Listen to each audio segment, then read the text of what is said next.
জননিরাপত্তার নামে গুম করে ফেলা হবে, এটা কখনোই মেনে নেওয়া যায় না।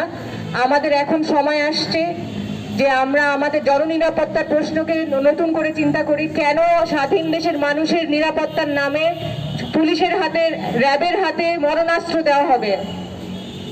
র্যাবকে বিলুপ্ত করা হোক, আমাদের সকল ভাই বোনদেরকে ফিরিয়ে দেওয়া হোক। এবং আমি পরিশেষে এটাও মনে করিয়ে দিতে চাই যে আমরা যখন সমতলে সামরিক বাহিনীর সদস্যদেরকে দেখে নিরাপদ বোধ করছি, ঠিক একই সময় বান্দরবনে এই সামরিক বাহিনীর সদস্যরাই বম জাতিগোষ্ঠীর উপরে চূড়ান্ত নিপীড়ন করছে এবং নারী পুরুষ শিশু নির্বিশেষে জেলে নিয়ে গেছে বিনা কারণে, বিনা ওয়ারেন্টে। এবং পাহাড়ে যে সকল এক্সট্রা জুডিশিয়াল কিলিং হচ্ছে, সেই সকল বিচার বহির্ভূত হত্যাকাণ্ডেরও বিচার করতে হবে। আবারও বলছি, পাহাড়ে সমতলে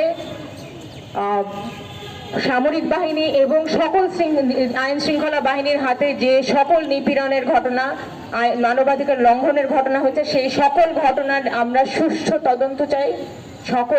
আমাদের সকল স্বজনদেরকে কোনো ধরনের বিলম্ব ছাড়া, অজুহাত ছাড়া ফেরত দিতে হবে এবং এই দেশের আয়নাঘরকে বিলুপ্ত করতে হবে, র্যাবকে বিলুপ্ত করতে হবে। র্যাবের মতো অতিরিক্ত ক্ষমতা অস্ত্র এবং ক্ষমতা দিয়ে যাদেরকে রাস্তায় মোতায়েন করা হয়েছে, সেই র্যাব বাহিনীকে বিলুপ্ত করতে হবে। সকলকে ধন্যবাদ। ধন্যবাদ। স্টুডেন্ট এগেইনস্ট টর্চার সেলের সিফাত, আমাদের ছাত্র সমাজের অহংকার, এখন তিনি আমাদের সামনে আজকে সংহতি প্রকাশ করে কথা বলবেন।